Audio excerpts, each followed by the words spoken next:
안녕하세요. 반갑습니다. 타점을 읽어준 남자 타익남 시문입니다. 우리 XRP 제가 여러분들에게 말씀드린 2,700원 선 잘 지키고 있습니다.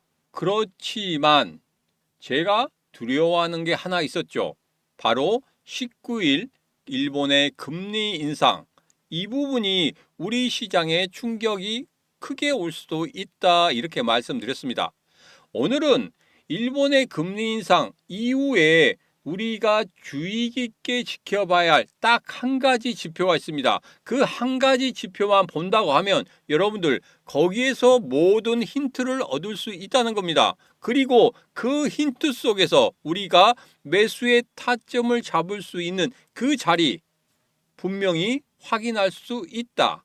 그러면 어떠한 지표고 우리는 어떻게 대응해야 되는지, 그런 부분에 대해서 여러분들과 자세하게 이야기를 시작해 보도록 하겠습니다. 오늘도 우리 XRP 힘차게 외치면서 시작해 보도록 하죠. XRP 가자!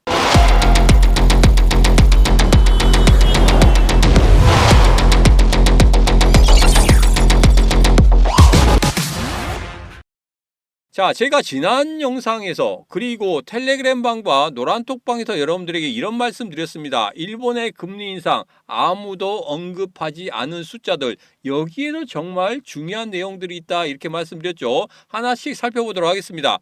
일본은행의 ETF 보유 자산이 5,340억 달러입니다. 어마어마하죠. 이것을 시장에 푼다고 합니다. 100년 동안. 100년 동안 푼다고 하는데 시장에 충격이 없을 수 없겠죠. 시장에 충격 없이 100년 동안 풀겠다 했는데 이게 약속이 지켜진다고 생각하십니까? 때에 따라서는 많이 풀기도 하고 적게 풀기도 하겠죠. 그래서 이게 시장에서 어떻게 받아들이느냐, 어떤 완충 장치가 있느냐, 이 부분이 상당히 중요하겠다. 그래서 어느 정도 풀려 나오는지 이 부분은 추적할 수 있기 때문에 제가 이 부분 추적해서 여러분들에게 자세하게 알려드리도록 하겠습니다. 이것을 알고 싶다 하신 분들은 지금 바로 구독, 좋아요, 알림 설정, 그리고 공유를 통해서 이 신문과 같이 하시면 되겠습니다. 자, 그리고 일본의 금리 인상 12월 19일 12시죠. 확률이 90% 이상이 되고 있습니다. 뭐 거의 확정적이죠.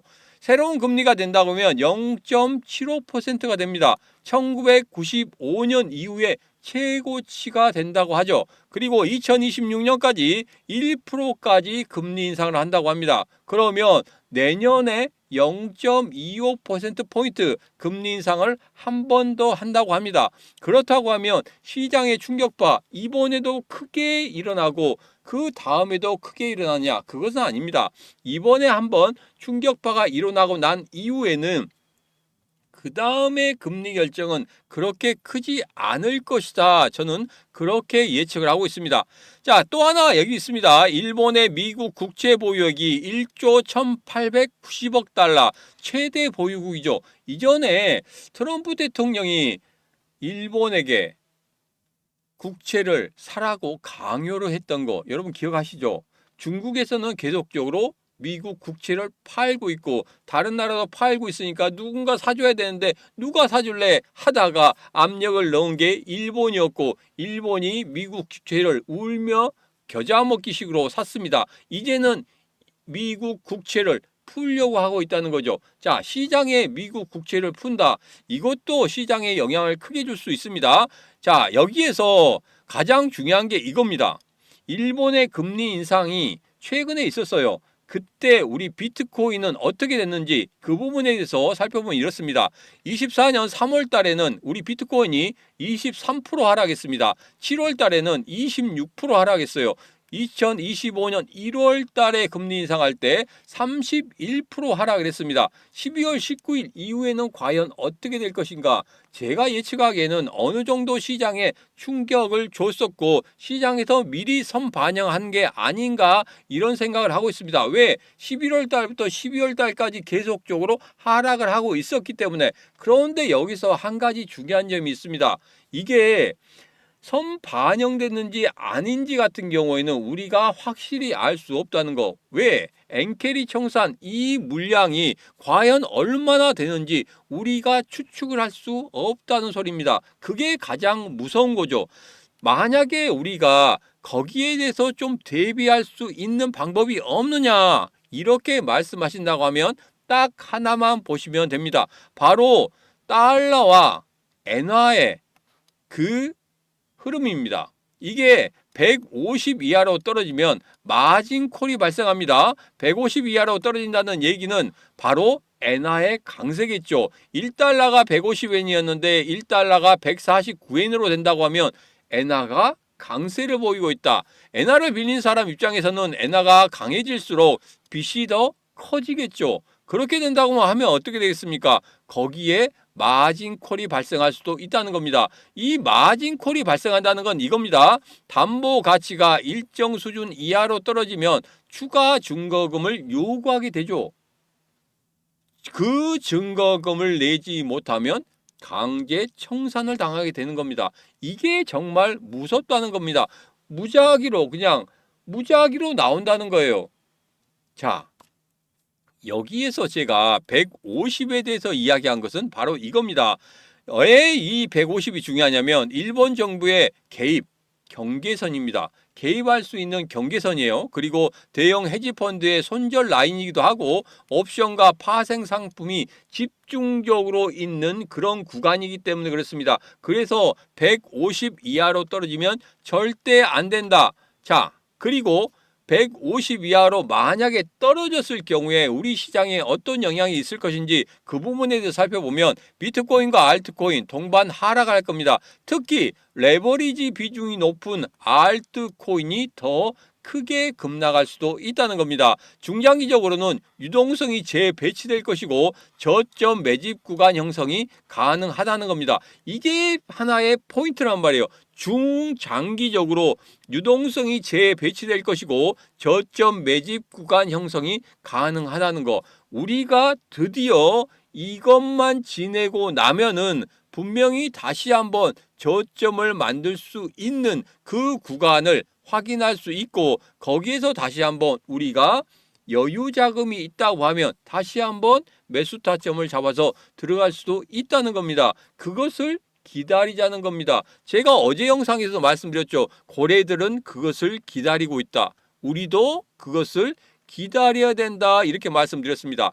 결론적으로는 이겁니다. 150 이하로 떨어지면 엔화로 빌려서 투자한 글로벌 자금에서 마진콜이 발생해 주식, 코인 같은 위험자산이 강제 청산될 수 있다는 겁니다. 현물도 영향을 받아서 급락할 수 있다는 거예요. 자, 그러면 지금 현재 어느 위치에 있는지 확인을 해보도록 하겠습니다. 지금 같은 경우에는 155.43을 기록하고 있습니다. 과연 이 이후에 어떤 흐름을 가질 것인지 이 부분 우리가 꼭 살펴봐야 되겠다. 이 부분 이 신문과 함께 살펴보시기 바라겠습니다. 어떻게 라이브 방송을 통해서 여러분들에게 같이 어떻게 대응할 것이고 일본 총재가 과연 어떤 이야기를 했는지 그리고 그 이후에 어떤 흐름을 예상하고 있는지 그런 부분까지도 실시간으로 여러분들에게 말씀드릴 테니까 라이브 방송에 들어오셔서 꼭 같이 하시면 되겠습니다.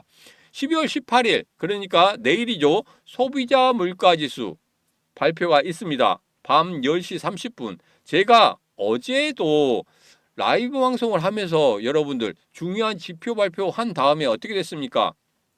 시장 전체 흐름에 대해서 어떻게 흘러가는지 그리고 여기에서 그냥 편안하게 잘 건지 아니면 불편하게 계속적으로 쳐다봐야 될 건지 그런 부분에 대해서 말씀드렸죠. 어제 같은 경우에는 편안하게 주무시라고 말씀드렸습니다. 편안한 밤이 되셨죠. 거기에서 우리 XRP가 살짝 빨간봉으로 반등하는 그런 모습을 보였기 때문에 하루 저녁 시간 내내 그래도 평안한 잠을 자실 수 있었을 겁니다.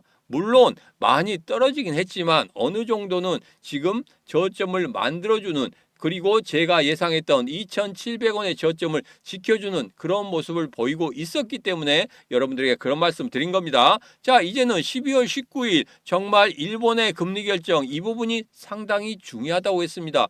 기축통화도 아닌 준기축통화가 이렇게까지 큰 일이 일어날지는 정말 상상도 못했겠죠. 그렇긴 하지만 연준의 금리 결정보다 지금 현재 가장 중요한 것은 일본의 금리 결정이다. 이 악재만 지난다고 하면 분명히 제가 이런 말씀 드렸습니다. 비트코인과 알트코인 동반 하락하고 레버리지가 비중이 높은 알트코인이 급락할지라도 중장기적으로 유동성을 재배치할 거고 저점 매집 구간이 형성되는 것, 그것을 우리들은 찾아낼 수 있다, 이렇게 말씀드렸습니다. 이 악재를 이제는 기회로 잡아야 됩니다. 어떻게? 라이브 방송을 통해서 여러분들 꼭 잡으셔야 됩니다. 그리고 우리 XRP 일봉을 보면서 다시 한번 정리를 좀 해보도록 하겠습니다. 해외 거래소와 우리 거래소 12월 1일 이후에 가격의 차이가 있다는 거 여러분 아십니까? 해외 거래소 같은 경우에는 12월 1일 날 저점을 찍었던 데에서 지금 현재 가격이 윗단에 위치했어요. 그런데 우리 시장은 어떻습니까? 12월 1일 저점을 찍은 아랫단에 위치해 있는 그런 부분입니다. 자, 이거 여러분들 좀 심각하게 생각하셔야 됩니다. 우리 거래소의 비중이 너무 높고 너무나 정말 사랑하는 팬들이 너무 많다는 게 오히려 불안 요소입니다. 너무 사랑하지 말라고 말씀드렸죠. 적당히 사랑하셔야 됩니다. 그리고 은행업 진출, 이게 무조건적인 호재가 아니라고 말씀드렸습니다. 분명히 그 안에 담긴 내면의 내용들 여러분들 반드시 기억하셔야 된다. 제가 그제 영상에서 여러분들에게 말씀드렸기 때문에 다시 한번 모르겠다 하신 분들은 다시 한번 확인을 하시기 바라겠습니다. 지금 XRP 분명히 2,700원만 잘 지켜준다고 하면 정말 좋은 흐름을 가질 수 있다. 그런데 일본의 금리 결정으로 인해서 2,400원대까지 빠진다고 하면 거기에서는 분명히 지지 여부를 확인해야 된다. 지지가 된다고 하면 분명 좋은 타점이 발생될 수 있을 것이다. 이렇게 결론을 짓고 라이브 방송 때 여러분들에게 자세하게 말씀을 드리도록 하겠습니다. 자, 그리고 제가 여러분들을 들어오실 수 있는 방법에 대해서 말씀드리겠습니다. 지금 영상 아래쪽에 보면 이렇게 더보기에 있습니다. 더보기에 신문과 코인시장 대응하기, 노란톡방, 텔레그램방, 라이브 방송 들어올 수 있는 링크 있습니다. 그 링크 타고 들어오시면 되겠습니다. 자, 그리고 매주 목요일마다 히든코인 말씀드린다고 했죠. 저번 주 히든코인 같은 경우에는 일시적으로 하락하는 그리고 깨져버리는 그런 모습을 나타냈기 때문에 제가 히든코인 따로 드리지 않았습니다. 왜?